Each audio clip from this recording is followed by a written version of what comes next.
So, Wayne, I invited you on to talk about the Matrox Monarch family of products.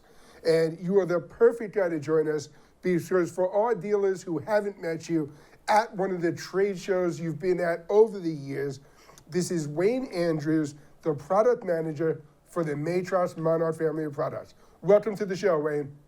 Thank you, Jim, and dealers, ladies and gentlemen. Thank you for joining us this afternoon.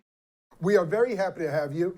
We're really excited about the Monarch because this product has been around in the market for quite some time now, and it's really matured, but also more exciting than ever with some of the great opportunities that are out there. The Monarch fits well into enterprise, house of worship, government, and education, which, Wayne, I think that's our plan to spend a lot of time on today, right? Yes. I think we have some. I think we have something that we're going to deliver that should make our guests, our viewers, excited. Absolutely. We're going to talk about a lot of the different opportunities and even some of the big wins that Matrox has had recently. So before we get into those, why don't you give us a quick overview of this family? Yes, thank you. I just put this slide very rudimentarily together because I'm assuming that everybody already knows about the Monarch family. So there's 3 products within the family: the Monarch HD, Monarch HDX, and the Monarch LCS. There's been a bill passed in the States to aid various institutions, and 2.3 billion has been set aside. Trillion, Trillion, yes. Has been set aside to help stimulate the economy and such. And the focus here would be for education. So in the education market, when you apply, on average, you're receiving per school is 2 million on average. Out of the Southern California, they've received 3 million. What they're doing with it is they're taking half the monies and they're allocating it for aiding the students, with tuitions and other financial needs, because of the shutdown and lack of jobs and layoffs, and that they didn't have the summer to stockpile or build that little bird's nest for the rainy day.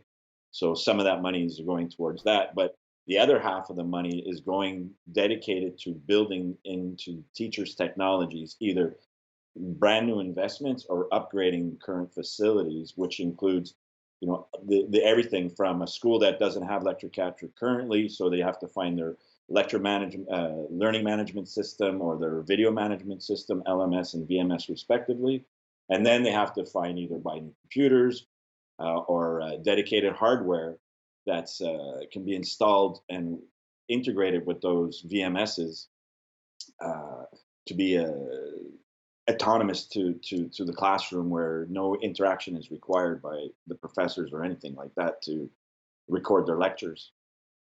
Absolutely. Some of the best estimates put about $35 billion available into schools from the CARES Act in order to spend and invest in the technology systems. And there are even discussions that started in Congress this week where the estimates are another $7 to $17 billion that are going to be added on top of that.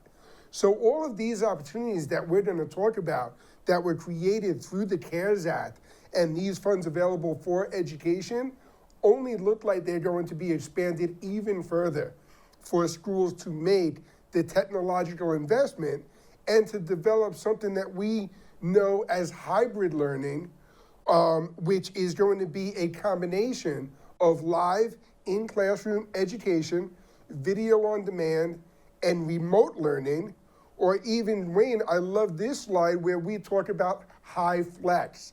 Well, it was a concept that was developed in 2013, but I think it is now has a big spotlight shined upon it. It's kind of a distance remote learning or hybrid learning, but now offering the flexibility of attending the class online or in person up to the individual students.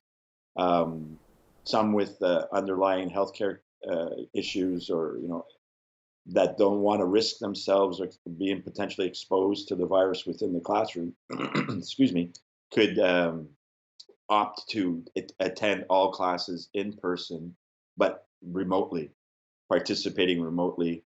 And you're going to need to get the camera and the audio from the classrooms out to these people, and the Monarch LCS is the appliance for doing that, And and also the Mavic 6020 for that matter. and I think there's going to be a lot of students in this upcoming year that are going to be making those personal decisions on whether they join the classroom or train remotely. But I also think there's going to be some school policies and concerns over social distancing that dictates this policy as well. I can see a lot of schools already talking about creating a staggered schedule where they're not going to bring all of their students on campus the same time. And if you're going to teach and continue to teach course materials with half the students there on Monday and Wednesday and the other half there on Tuesday and Thursday, it's more important than ever to have this flexible online component to keep all of your students up to speed, even when they're not physically in the classroom.